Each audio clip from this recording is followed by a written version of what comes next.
Gather round, one and all, as we celebrate the magic of women in cinema at our Film Coven. We're your hosts, Kelli Mehan and Melissa Woody, and today we are bringing Josie and the Pussycats into our cinema circle. Melissa, how excited are we for this episode?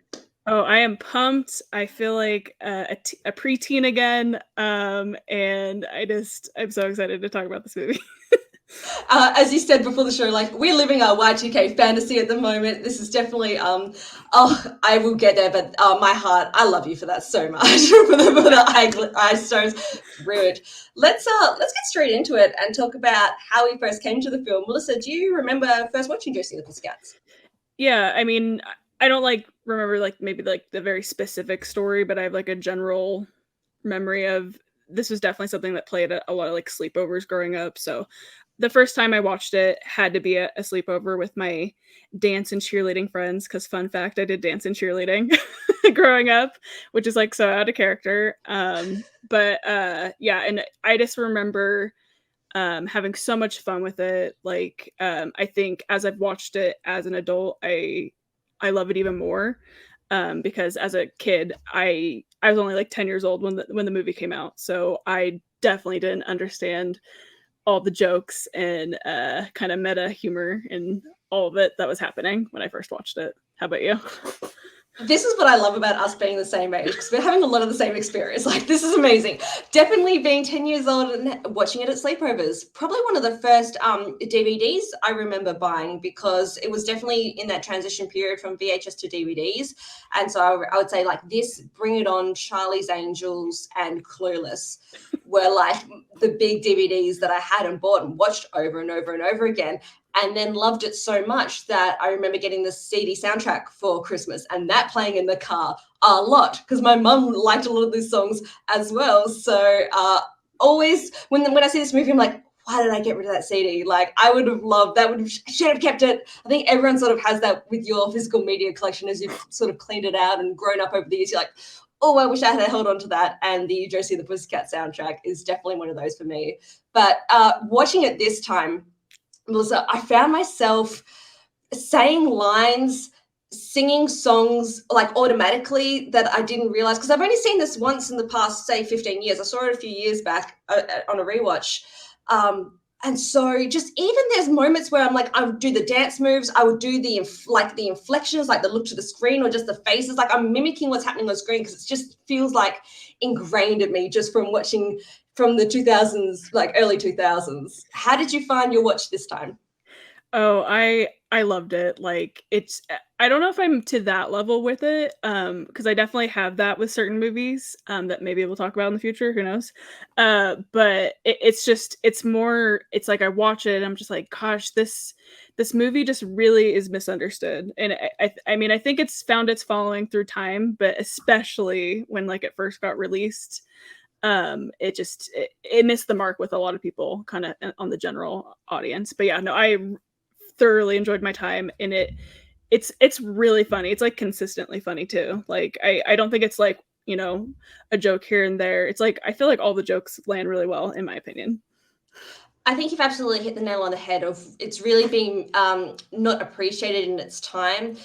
I remember on the time of the release that, it didn't get a lot of critical acclaim or a lot of buzz, or you would hear people say, oh, Josie Pussycats, that's a bad movie. And I'd be like, well, I really liked it. And you're just a kid. And of course you like anything. And then rewatching it a bit, it's no, this is funny. And coming back to it, it's oh my goodness, actually being able to understand what the satirical content is.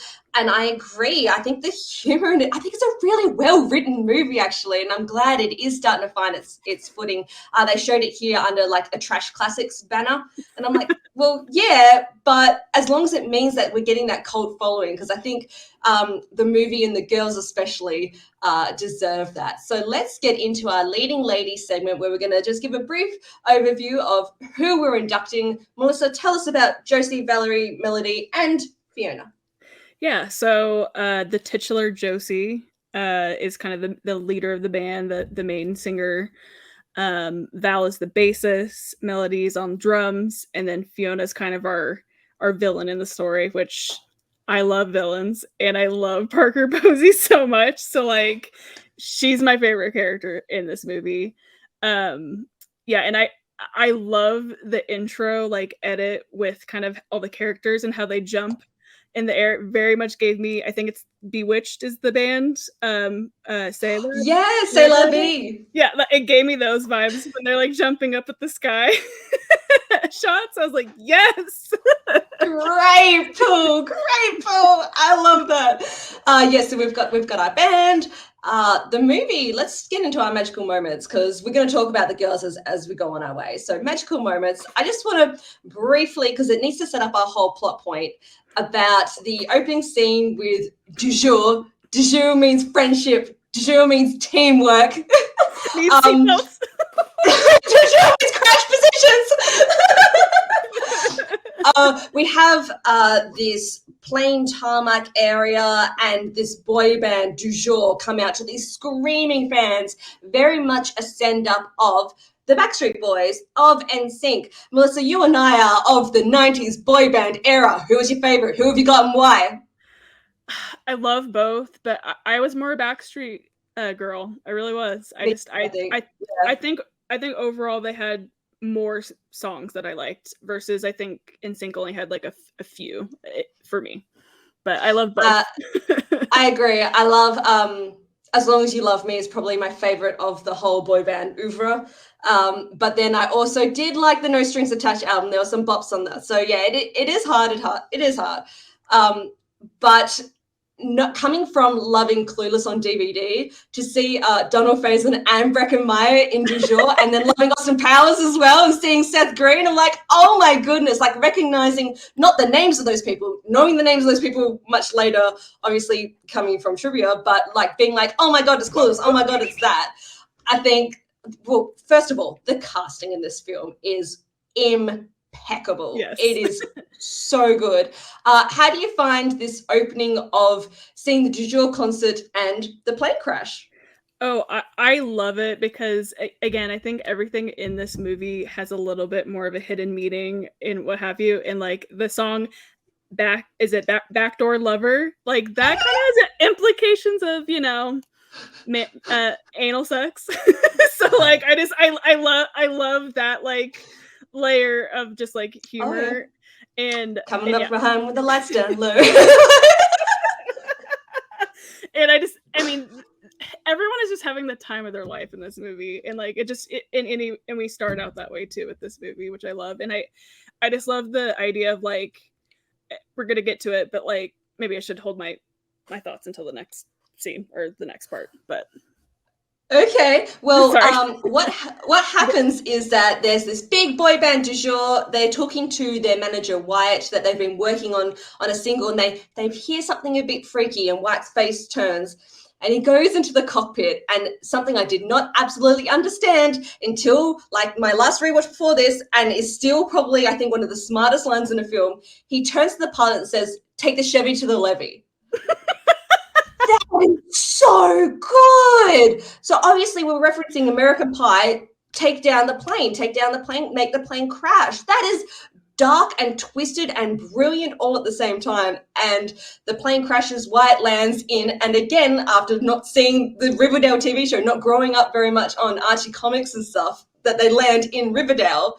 And then we get 1, 2, 1, 2, 3, 4, as we see Josie and the Pussycats start playing. And Melissa, let me tell you, like how when you hear Shania Twain's "Let's Go Girls" in "Man, I Feel Like a Woman," and that turns on something inside of you.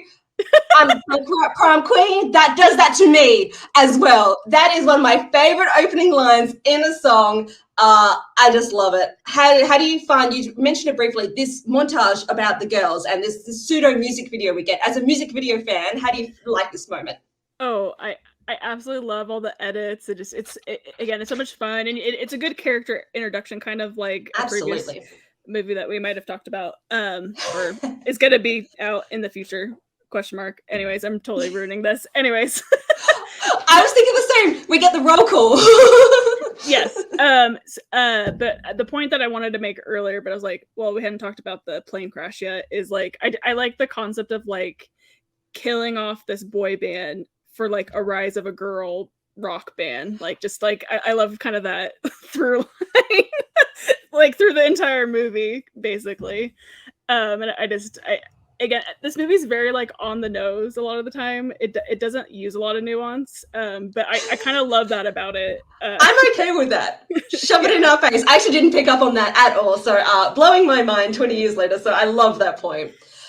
We're introduced to these girls singing Three Small Words, and they are rocking out. It is so great to see. So as you sort of said, we've got Josie on lead vocals, and what's good is we see them playing, and it's got interstitial clips of them living their life, going about their day. So you get to see what their personality is like through their actions. So we see Josie's very much about the music, teaches kids how to play guitar, is writing songs. We see Val, very community oriented, athletic, being a very down-to-earth person. And then we see Melody, very happy-go-lucky, loves puppies, loves sunshine rainbows, some great jokes mixed amongst them as well. Is there a standout moment clip from this segment that you like?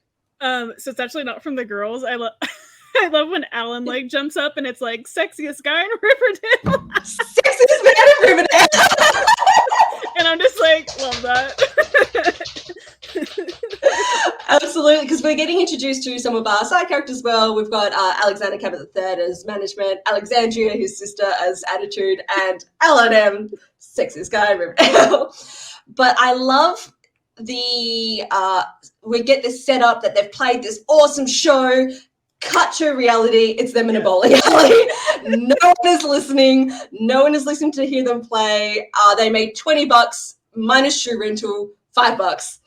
And then we get to see the typical bitchy characters come along of what we really saw in the Y2K early 2000s era. Very bimbo-ish girls that are just making fun of them for being special and being unique. So they decide to go out and they're going to get a record deal and they're not going to be a joke anymore. So we get Pussycats, Unplugged, and White discovering them. Melissa, how do you find the Pussycats being discovered? Are you talking about the scene when Wyatt like almost crashes in front of him? Yes. Okay. Oh, yes. Yeah, I love that shot too because it has like that guy in the background that's like holding like #1 band in the world. This is like... so clever. This scene, we need the whole setup. So what happens is that they are standing in the middle of the street. They're going to make people hear their music, but they're being chased away because they're not being popular, they're not being cool. Before this, we're hearing that teenagers are conforming to pink is the new orange. That's joking. Like there's all these phrases and saying happening of what popular people are. So they're standing out the front and they're clashing with the store owner. So they run into the street. As they're running, smoke blows up. Someone had dismantled the du jour poster and is walking behind them with #1 band in the world and them standing in front of the street like with their instruments and everything.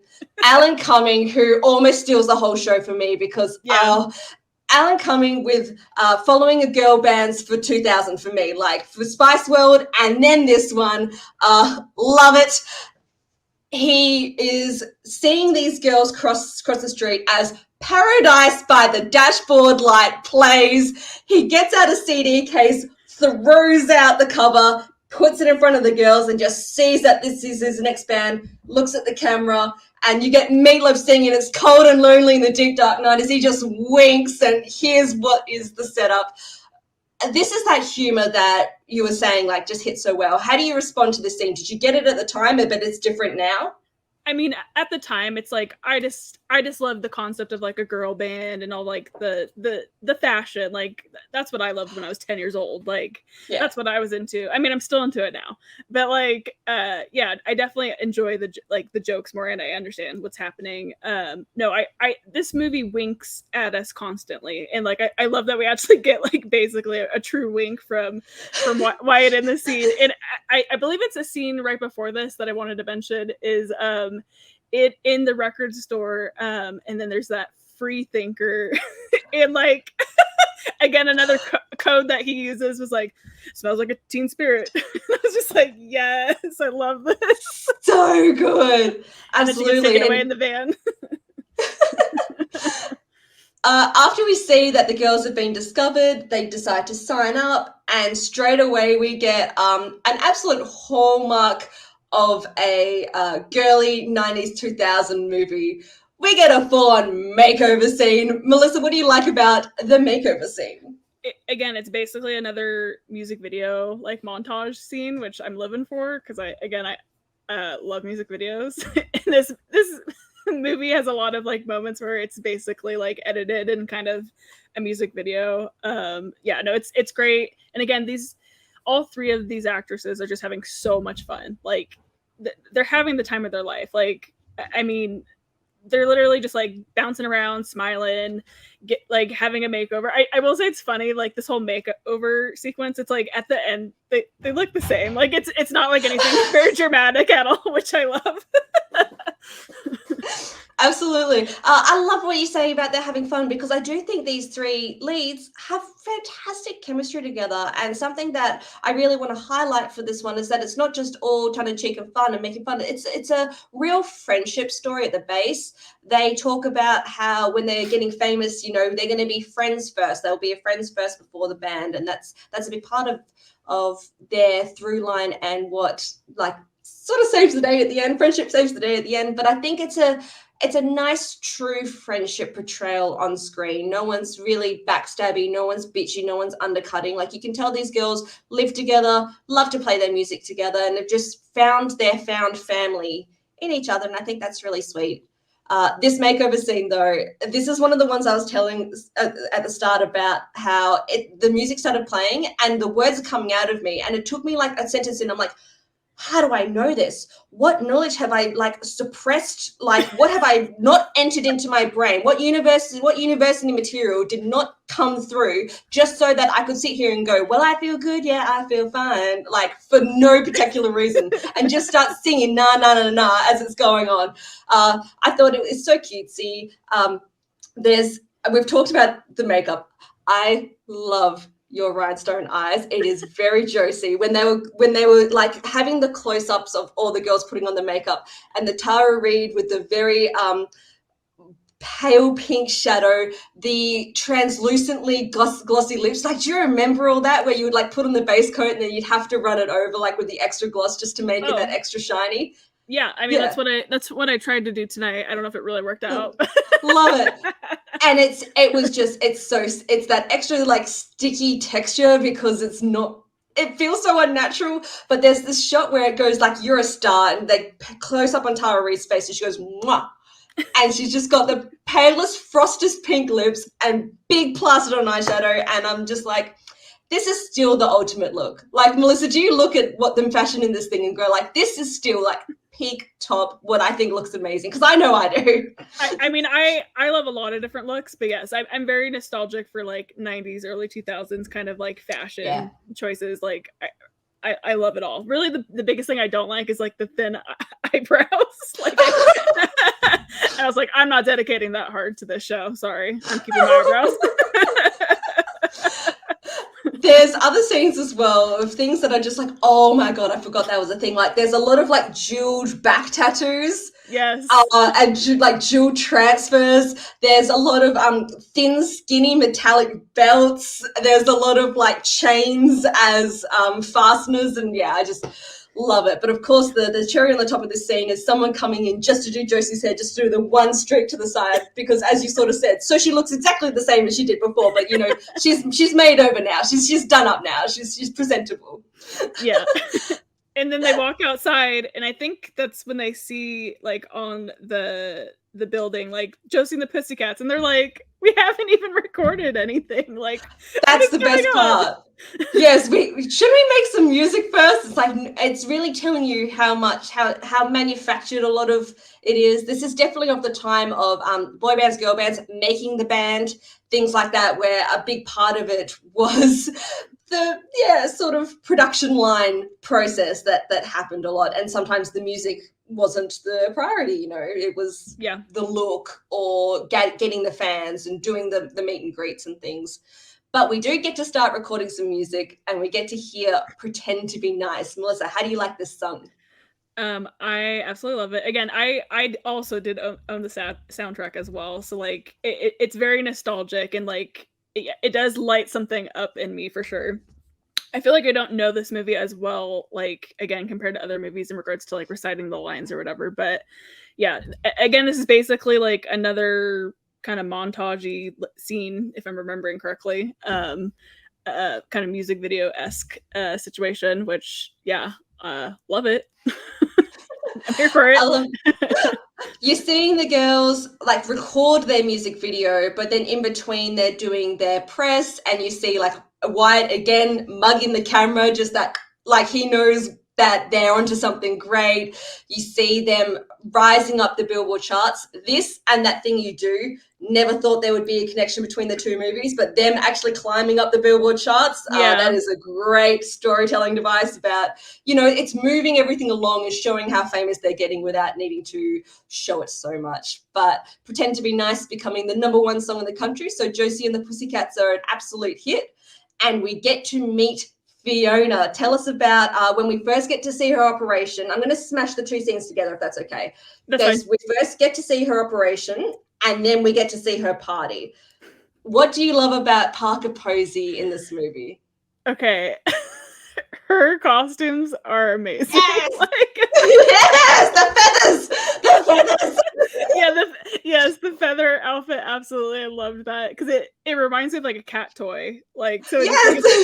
so it's just like it's just making these whip sounds like it's just moving. But I mean, so the first time we meet her, I believe she's kind of meeting with like some government people, kind of like telling them about the program or something. I can't remember exactly this group of people she's educating, but like we kind of get into the underbelly of their operation, and like they're basically saying that like, oh, like why do you think there's so many like plane crashes and so many drug overdoses and all these things that like they're behind it? Like if these certain bands or artists like don't fit their agenda for what they want to sell and promote or whatever, it's like they just axe them. So it's almost like the music industry is like a slasher. It's like a slasher film in a way. like in a way, like, because they're just like slashing people left and right if it doesn't fit their the checklist that they have. Or like they start becoming uncool or unpopular as time. They are responsible for Behind the Music, which cracks me up. I love that throwback. Even the people in the audience are like, I love the Leif Garrett one, because like we know that one. These people are taking responsibility for killing off Elvis. Like that, it's such a bonkers plot point, but makes a lot of sense at the same time. And I think this is one of the things we're talking about that was so on the nose of what was happening in the moment, but I think is even more integral to what's happening now is that people are manufacturing content. People are manufacturing what's cool. There's a slang division, there's a fashion division, there's sodas or drinks and beverages. Yeah. So whatever they want to plug at the moment, they are subliminally putting it into this pop music.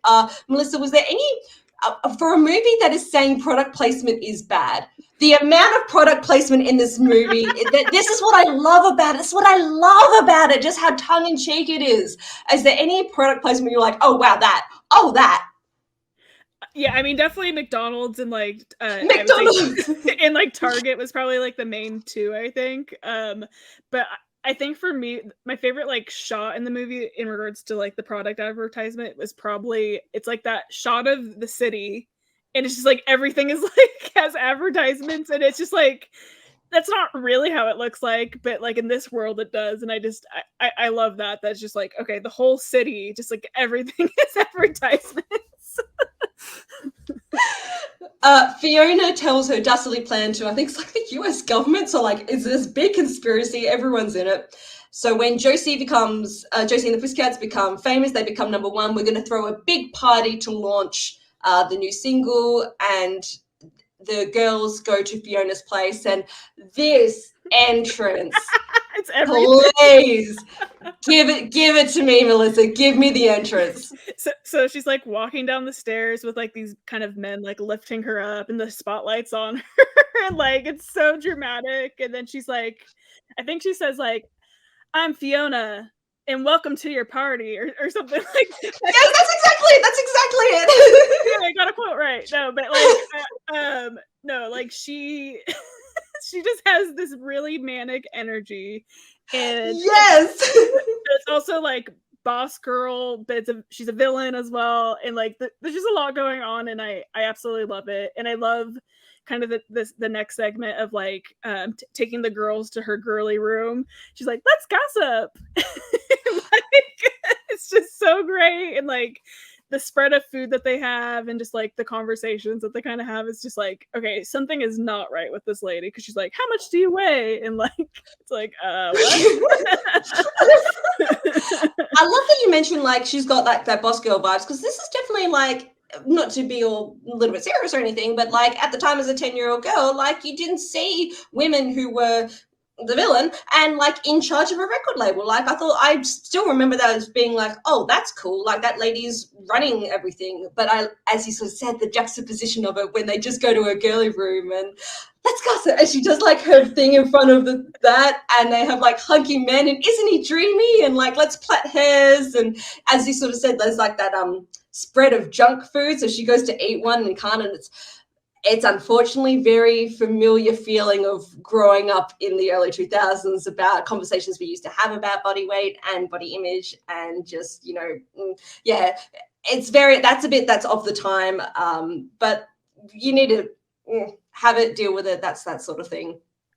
I do like that even the girls are really creeped out, though. The girls just know that something's like a little bit off about Fiona and aren't quite sure how to take her, because we have that scene afterwards out of the room, like Melody's like, no, I've got the creeps, you guys.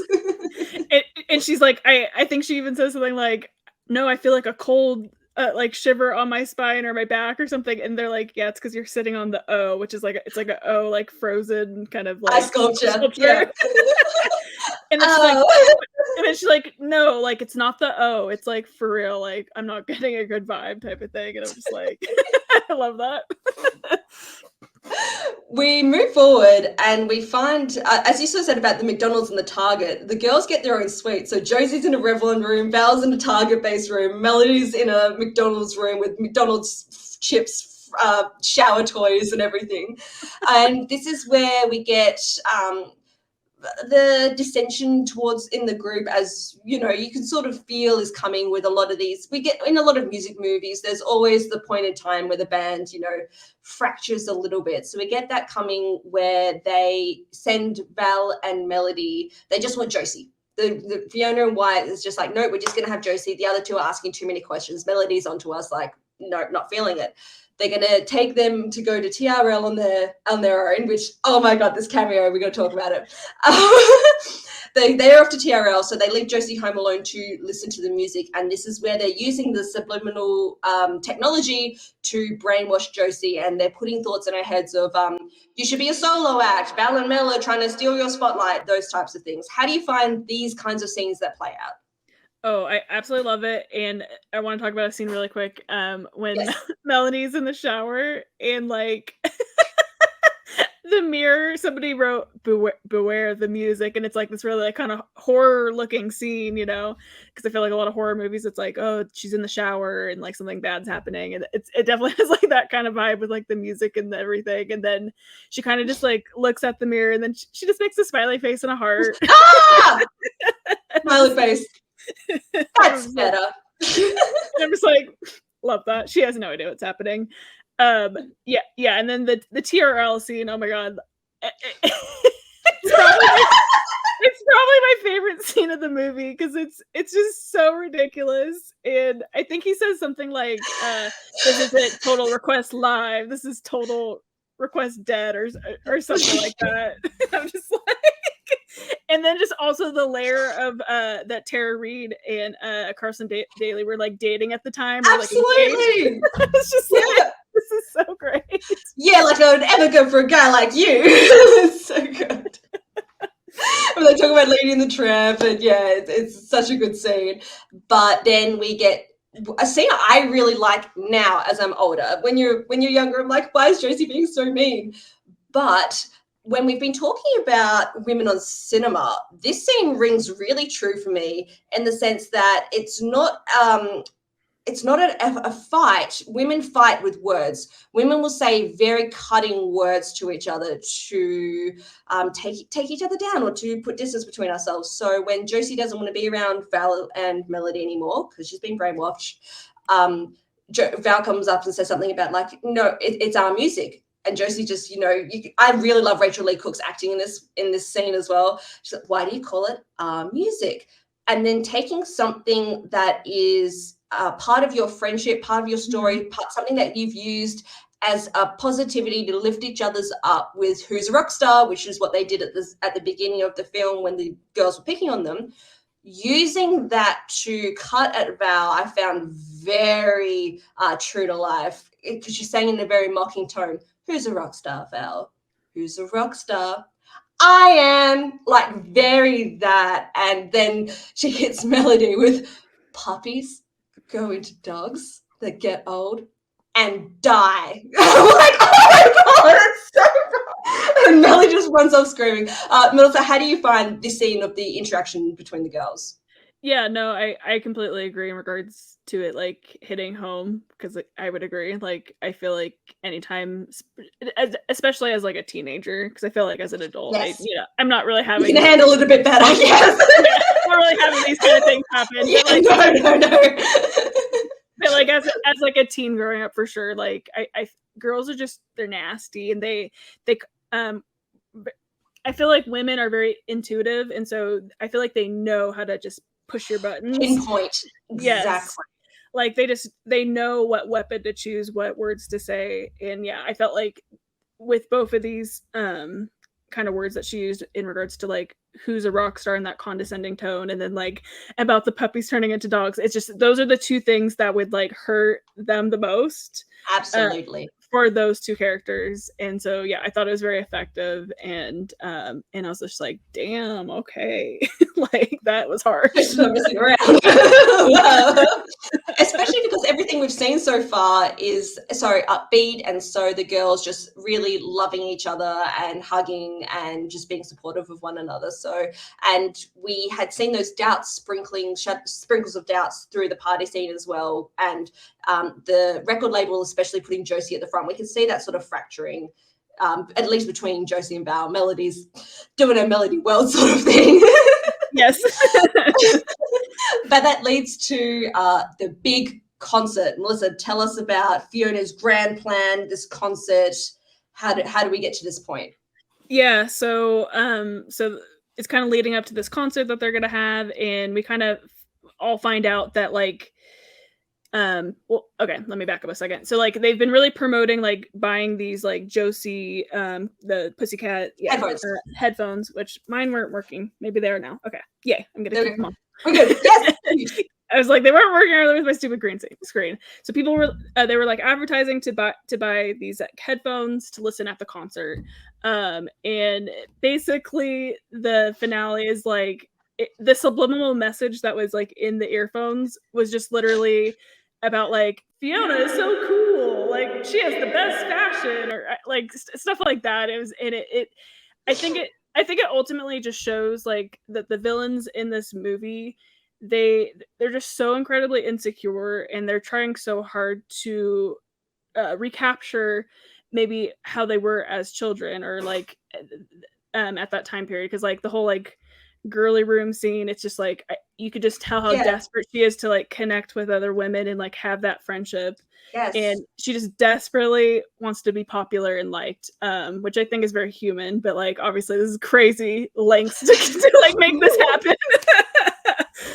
To get that across to thousands of people, or I don't know how many, hundreds of thousands, probably millions. We see all this come to life as Josie finds out what she's been brainwashed and what's happened. So she's confronting Fiona. So she's not going to play the concert. She's not going to spread your message.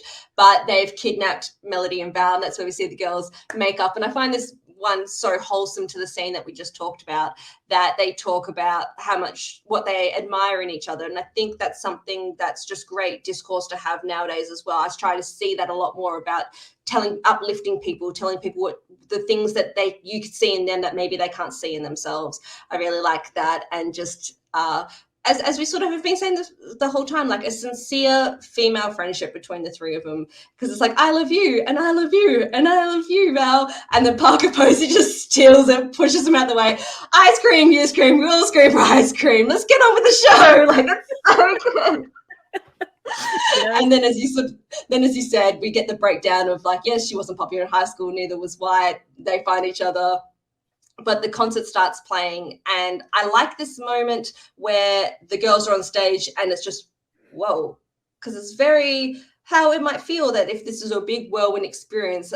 They take some of these authentic beats in a movie that feels very, not overproduced in a sense, but overproduced in what they're trying to say in the message and things. They do still make these little human moments and human connections. So Josie just realizing where she is and having everything she sort of dreamed of in front of her is really cute. And she tells everyone to take off their ears so that they can't hear the message, and just to have a listen and decide for yourself what you like. And isn't that just like the big through line of what we've been trying to say the whole time? And I like what you said, like, it's not nuanced, it's very on the nose, but I think it's an important message. And for 2001 to then be in 2023 and be, I think that same message probably needs to be said now, because things have changed even more from them, but just to decide for yourself, just to be a free thinker, or just give things a go and make your own opinion about it. How did you find this ending big concert scene? Oh, I absolutely loved it. And I wanted to also mention this the scene before that I just like honestly kind of forgot, but it like kind of took me out, was when the kind of the government crew shows up and they're like, you know, oh, we were gonna shut you guys down anyway, so like you're just gonna take the blame for it. You take the fall. And they're like, oh, we learned that like putting subliminal messages in movies works better anyways. And then it like has like Josie and the Pussycats is the best movie ever. Join the army. I'm just like, I love that so much. So good. So good. It's so good. But yeah, no, it's such a lovely message of like, you know, and I feel like for this community or anyone watching, like I feel like this kind of goes for like any movie, or because that's what we usually are talking about here, is like you should always just go into movies and artwork and all those type of things with like, just how about you just review it how you like feel about it, and like who cares if it's well liked or well hated or whatever. Like just do what you want, think what you want, use your brain. Use your heart. We get the girls playing Spin Around, and we talked about the sexiest guy in Riverdale the whole time, but I really do like this little cute romantic moment at the end where L&M's crowd surfing, and it's Josie McCoy, I love you too, and he gets up on stage and it's just, they have a kiss. And I like, again, what we were saying about friendships, the girls are happy for her, and just the face, Rosario Dawson, she a little bit anchors the movie for me. She just has such great reactions to what everyone's doing and is able to play up and around her. And I like this ending performance on stage. And then we get Josie and the Pussycats theme song from the original 60s, updated. Melissa, what are your thoughts on this ending? Oh, I thought it was a great way to end it. And I also just love, you know, I feel like this is not a thing that happens as often anymore, is like a blooper reel / like just yes, like fun, thank like you, montage at the end kind of thing. And like I love seeing that, and I kind of forgot that it was in there, but not surprising either, because it's so of the time period to like have that at the end of the credits. But yeah, again it just shows again how much fun they're all having, because that is just the word of the night, is this movie's a lot of fun. And they're having fun. When I watched this blooper reel as well, I was like, oh yes, this and Bring It On would be my two most favorite blooper reels, I think. Like, not counting any of the Pixar stuff, like the actual people having fun on set. I miss that. When Parker Posey she walks into the room, she's like, this is where I forget my lines, or something like that. It's so good. Yes. But all the girls just mucking around, and all the crew and production. It's great. Yes. Our next segment is Drawn to Life. What draws us to these characters? What brings them to life? This is where we're going to get a little bit more into the individual characters. How do you feel about Rachel Lee Cook as Josie McCoy? Yeah, I think she's really strong. And like, to be honest, really the only other thing I know her from is She's All That. Those are like the two movies I know her from. But no, I thought she was great. I think, I mean, we'll get into it more, but I kind of feel like all three of the kind of the main characters, they're not super fleshed out because I feel like they serve a bigger purpose to like the through line of the message of the movie. But no, I think she's great. Like, it's very 2000s hairstyle. Um, you know, I think she's a solid like lead of this band, and I think she brings a lot of like heart to the role. I agree. Rachel Lee Cook, she's all that. Babysitter's Club movie for me as well. So it's like, oh, it's Rachel Lee Cook. But yeah, what a great role to be in. It's unfortunate it maybe wasn't so much of a commercial success and a career launch as maybe it could have been. I would have loved to have seen her do more bigger scale movies after this. But as you sort of said, like, oh, that is still hair goals for me. That and Elliot from Scrubs with the short hair. Like, I wish I could do like either the flicked out hair or like the short shaved cut. I would love to. But she just brings, as you sort of said, a lot of heart, a lot of joy, a lot of authenticity. I feel like she loves her music. She's living for her music, but it's not blinding her. It's not overwhelming her. It's just her passion. Her passion for it comes through, and her love for her friends and joy for life comes through. How do you find Rosario Dawson as Valerie? Yeah, you kind of mentioned it earlier. I think she definitely like anchors the group. She's definitely like the voice of reason, I think, out of the three. She's definitely like the brains of the operation, type of vibe. And yeah, and I love Rosario Dawson. Like, I feel like everything she's in, she's always great. Like, even if the movie's like complete crap, which this movie's not, in my opinion, but like, even if there's things that she's been in, like, I feel like she's always like a positive from all her movies that I've seen her in. Like, I think she always does a really great job. I definitely agree, and that's some of the thoughts I had even watching this again. I'm like, she's probably had the best steady career of most of anyone out of the film. Yeah. I'm really excited to see what she's going to do as a Sakatono. But as you sort of said, she's always a great supporting character, or whatever role she's in works really well. And Valerie, as you said, that voice of reason, but that also sense of positivity of like, no, we're not going to give up. Yes, we're going to do this. So it's interesting that the conflict they choose to give her is being jealous or being insecure of Josie, of not being in the lead, or of being not as well liked or needed in the band. You needed to have that bit of girl conflict. So I think they both played it really well without playing it too stereotypical. Yeah. Tara Reid as Melody. I mean, it's kind of like a mixed bag because I absolutely love the character. I really do. Like, even though she's totally playing like textbook dumb blonde, stereotypical dumb blonde for sure. So like, but it's endearing. She's an endearing person. Yeah, exactly. So it's like, I'm really not that mad about it. Like, it kind of like perpetuates, I guess, that like stereotype in a way. But like, yeah, like you said, she's just so endearing, and like, at the end of the day, like, her positivity on like everything is just it's so infectious, and so I just I just love her wide-eyed optimism on things. Like, I find it very endearing. Yes. But she's also one who's got great intuition.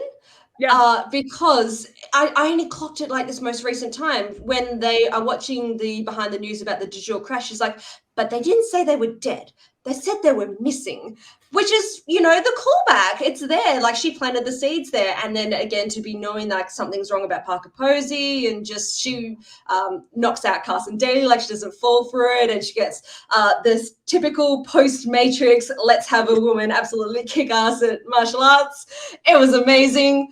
I think there is very surface level to Melody, and then they give her a few sprinklings underneath, which just brings a lot more to her. We've talked about her as well. Parker Posey as Fiona. This is the first time I've seen Parker Posey in a movie, and it's still like my prototype when I think about her. It's this movie. How do you find her? Oh, I'm a Parky. Gosh, I'm gonna say her name wrong. Parker Posey stan. I love her. Like, anything I've ever seen her in, I absolutely adore her. I feel like she always just slays every role she's been in. I think the first thing I ever saw her in was probably this, or it was Best in Show. Which when I think of Parker Posey, I think of Best in Show. Which, oh my god, love her in that movie. But yeah, she always brings this like chaotic, manic energy, I feel like, to a lot of her roles, and she plays it to 11, and she's so like serious about it too, which I think adds, especially in this movie, to like the humor of it all, because she's just so serious that she is like gonna take these, you know, musical artists down just to prove that she's popular and like, or whatever.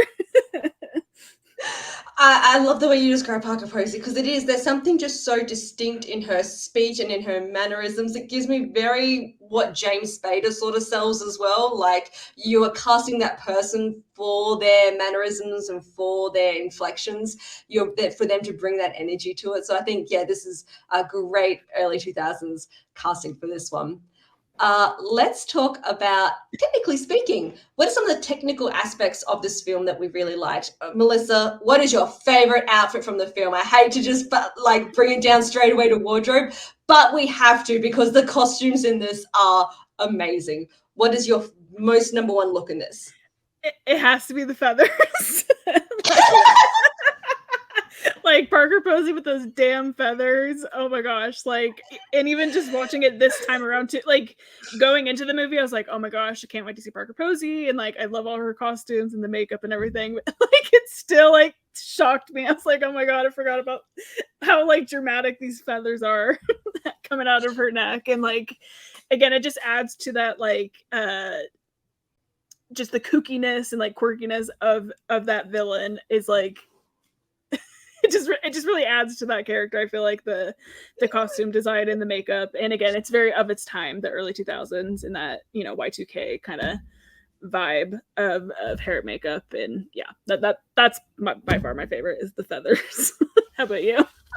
I loved the Rachel Lee Cook Josie party dress, the leopard print halter dress with the chain going down the back, with the flower backstep. I'm like, this is early 2000s me. You've got the leopard print, you've got the chain belt, like, and it was those ones with like the little square diamantes, you know, very particular size and shape. Anything in that leopard print is really just going for it. I like the Josie outfit at the end as well, when she's in the blue leopard with the fur cuffs. I feel like faux fur, very of the time as well. You saw a lot of Steve Madden product placement as well, like those chunky shoes were in it a lot. I saw a lot of pink tank tops. I saw a lot of boob tubes. I saw, just things. I was like, I love this. Sequin fabric. Oh, a lot of sequin fabric. Yeah, really low rise pants. Yes. like bandana tops, or like, I don't know, halter tops. Very like revealing, and but it was just so, that was like so what was in, if you liked it or not. It's all coming back, but now I feel like I can't wear it again. Like, I feel like I've lived through it, so I don't know. I'm good. Yeah, exactly. How did you find any of the editing or cinematography or the effects of the film? It's not a super heavy one, but was there anything that stood out to you? Not so much really. Like, it's a pretty run-of-the-mill like early 2000s movie in regards to that respect. It's like, it's not really doing anything crazy with like the cinematography or the sound design or like anything really from that type of thing. But like, again, I think a lot of the commentary around this movie is like, oh, the movie's very like hypocritical or what have you, because of all the product placement. But like, my understanding is like they didn't actually like get paid for any of those advertisements. I think they reached out to say, hey, like, we're gonna have it in the movie, but that was about it, is what I kind of gathered from my research. So I do think it's interesting, and again, it was a flop, you know, at the box office, and so I find all that kind of stuff more interesting, I guess, than like the actual like camera work and what have you. Is more just like this commentary kind of behind the movie, which I will say, the duo directors, Harry Elfont, I think, and Deborah Kaplan, it's very interesting the screen writer work that they did together, which was like a very Brady sequel. Can't Hardly Wait, The Flintstones, Viva Las Vegas. And then they also did, this was after the movie was Surviving Christmas, Maid of Honor, and Leap Year. But like the ones before, I think are it makes sense, I think, in a way, which this is like a pretty hidden little subliminal message in the movie that I really love is, so when they go into like the underbelly kind of part with when we first meet Parker Posey, there's a line that scrolls that says Can't Hardly Wait is underrated. And I'm just like, I love that so much. That's great. Oh, I just love the tongue-in-cheekiness of it all. It's fantastic. It feels, as we sort of said, people are having fun with this one. People are just making the choices, making those swings, that sort of thing. The script is something that you're sort of saying. I feel like putting things in like Take the Shape of Your Levy and Smells Like Teen Spirit, making those very, those sorts of jokes, making I like that when we see Alexandria and they're like, why are you here? She's like, because I was in the comic book. Yeah. That sort of meta humor, that is another thing I feel that wasn't sort of the time. I think people thought that was silly, but if you do something like that now, we're just a bit more acclimatized to that sort of ones, or acclimatized to that fourth wall breaking aspect. Yeah, exactly. And to me, like, on the simplest way that I would explain this to maybe somebody who does appreciate film that hasn't seen this, I would say it's They Live, but for teens. Because like it's basically the same concept, but for teen girls. That's fantastic, and that just leave me wondering. Like, I know that I've got the nostalgia goggles for this one. Like, I can't help it. I've grown up with it, as I sort of said. It's ingrained in me. So I'm seeing a really great, fun movie. I don't know yourself and a few other people are like that. Melissa, can you recommend this to other people? Why? How? Do you think it's like not okay if people don't like it, but like it's fine if it's not the taste, or if like you can see the points of people making if they say no, that's not that great made of a movie?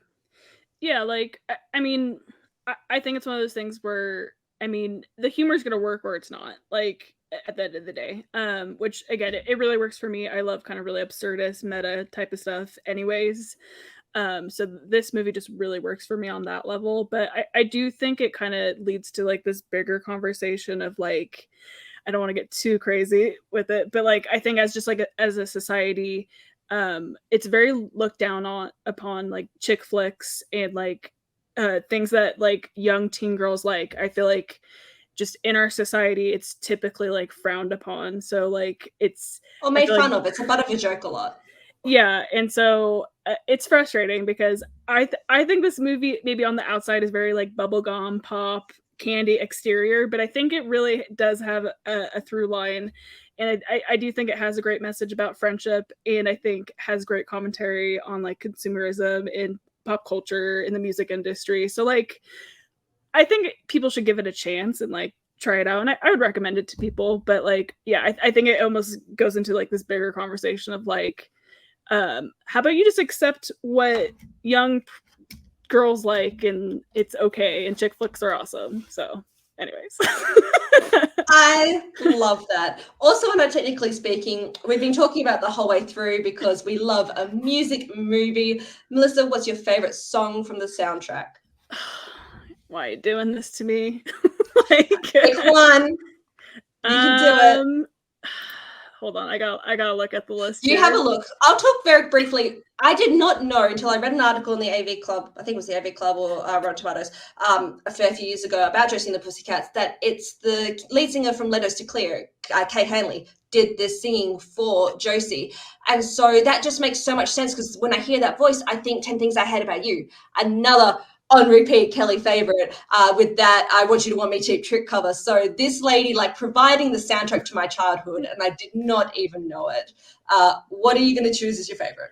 So, okay, I think my favorite is Pretend to Be Nice, but I think the one that gets stuck in my head the most has to be Three Small Words, because I mean, Three Small Words is my jam. I just love it. Yeah.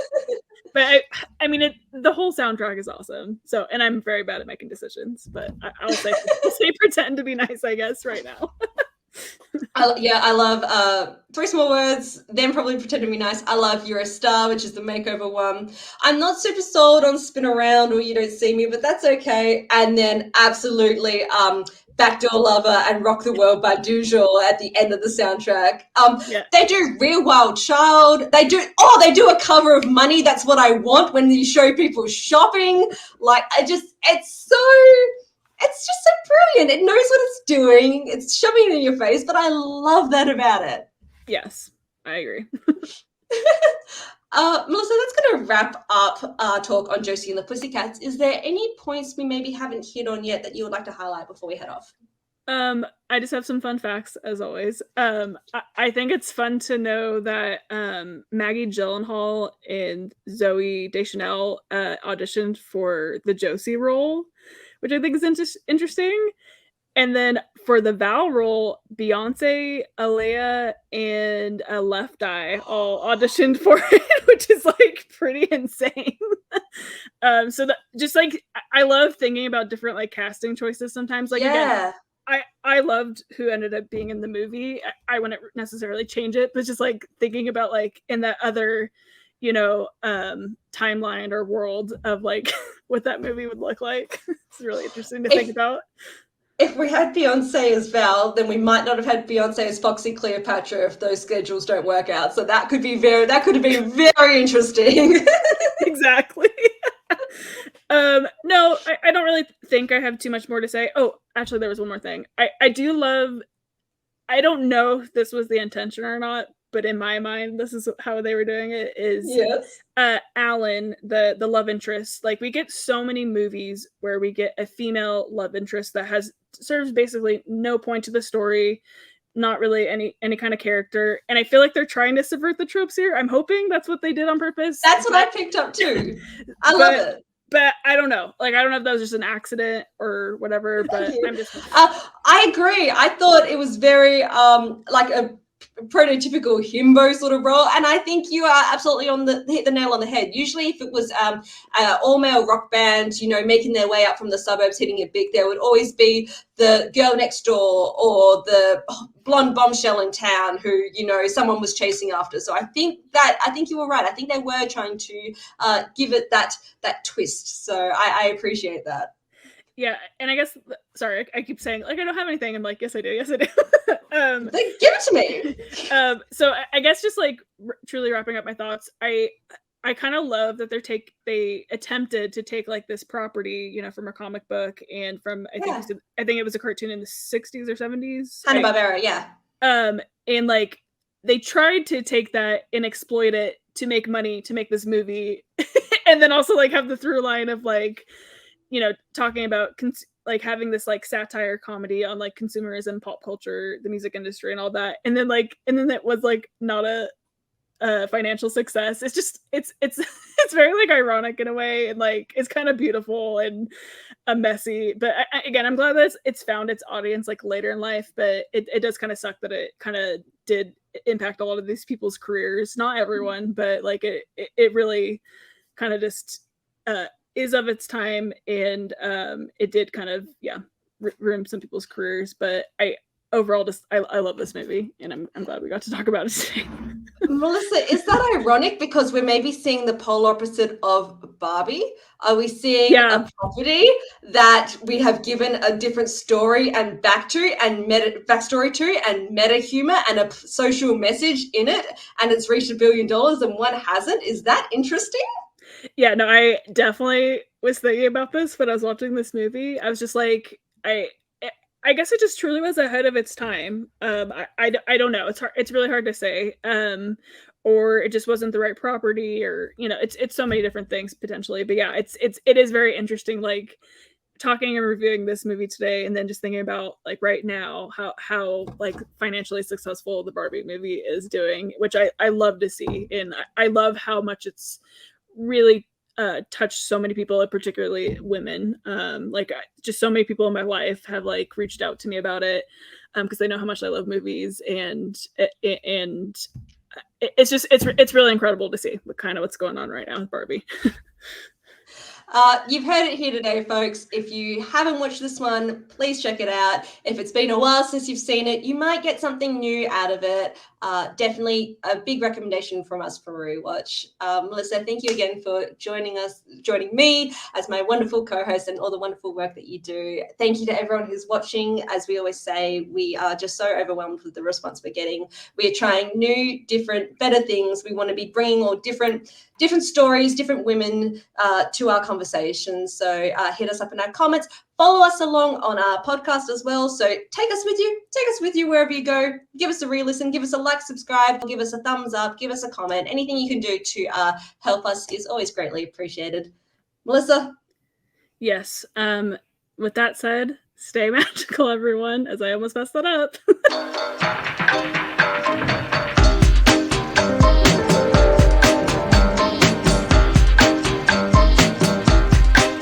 But I'm just hoping that's was the intent.